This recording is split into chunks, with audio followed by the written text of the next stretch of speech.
I'm not there yet. I've got a lot of things that I'd like to do in the music business, and needless to say, I want to achieve all my goals first.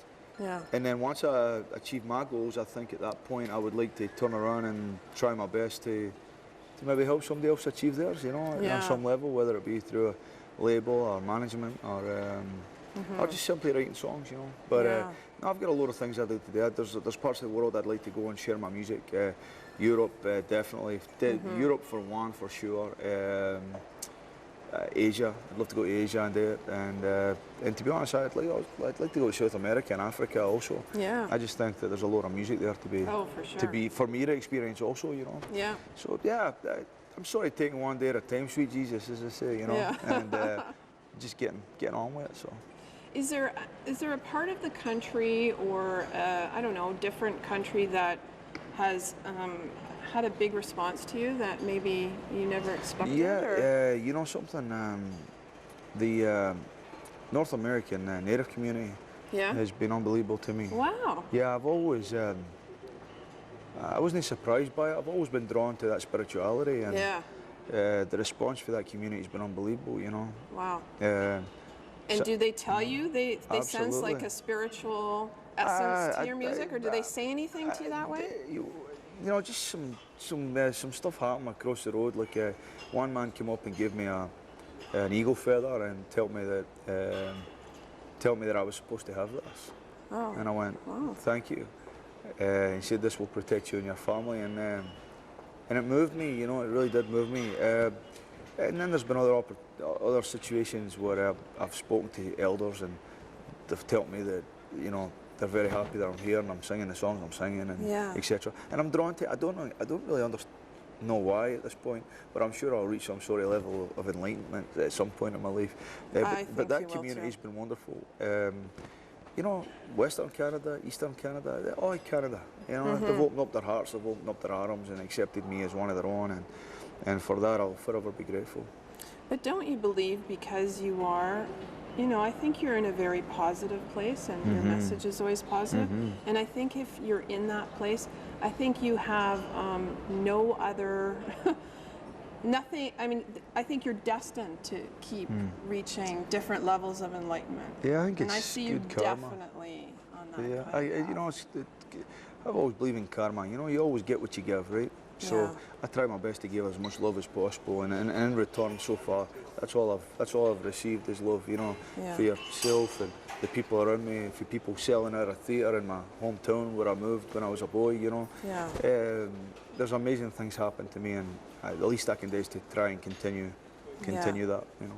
Well, yeah, you better. Great. You're going to be in big trouble, for me anyway. So my last question, because I have asked you before, define the art of living. I'm not going to ask you that. I'm going to ask you, is there someone else who inspires you in the way that they define the art of living? I'll tell you a story, and it's a great question, and I'll answer it for you. My eldest boy, Justin. Yeah. I learned a very valuable lesson from him when he was 3 years old. And he was our first child, very cautious with him, you know, didn't want him doing this, didn't want him doing that. Yeah. And he was climbing his play set. And I said, Justin, he turned around and I said, can't do that. And his response to me was, why not? And I stood for a second and I quickly realised that my 3-year-old was right. Yeah. Why not? And that's sort of how I've been living my life. So I believe the art of living is to ask yourself, why not? Yeah. That's really great advice. Anyway, I have something for you in my usual little fashion. Well, I'll tell you, if it means my wife loved the book you gave me. Which one? The cooking one? Oh, like you have, you have no idea. Really? She loved it. Good, because I was a bit worried because I wrote something about you being hot in the opening, and I thought, okay, well, she knows people are going to think I'm a stalker. She knows I like hot food, that's why. You know. So I'm glad you said that. And I love the piece you guys did. Can I just say, cover of Stir Magazine? Yeah, that was really nice. People? I got this for you because I know A Moon to Remember was something that was inspired on a trip. Yes, to Jamaica. So Journeys of a lifetime, Johnny Reid. Oh man, I feel like I'm on the journey of a lifetime, you know? This is So great. here's some more inspiration. You can take your wife to these Well, places. thank you very much. Thank you so much. And I have a great appreciation for you and everything you're doing. And thank you for taking the time to talk to me, and especially for giving me this. Because you want to know something? I think it's very important that people know this. Yeah.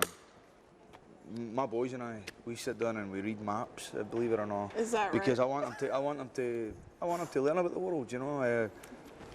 Smart. Brampton. He's smart. Brampton is very. The place we're in this evening is very multicultural. Yeah.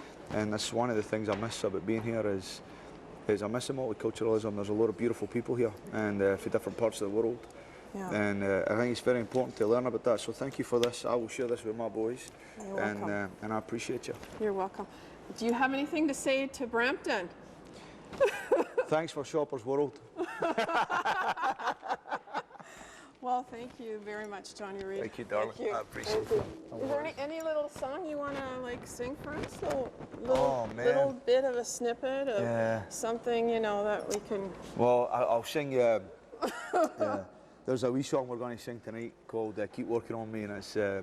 funny. It's a funny song, but it's good. It goes, well, baby, go ahead and treat me like I'm putty in your hands. Mold me and shape me till I'm your kind of man. Keep making changes, baby, till you like what you see. Don't give up. Keep working on me. Not too much to work on, this guy.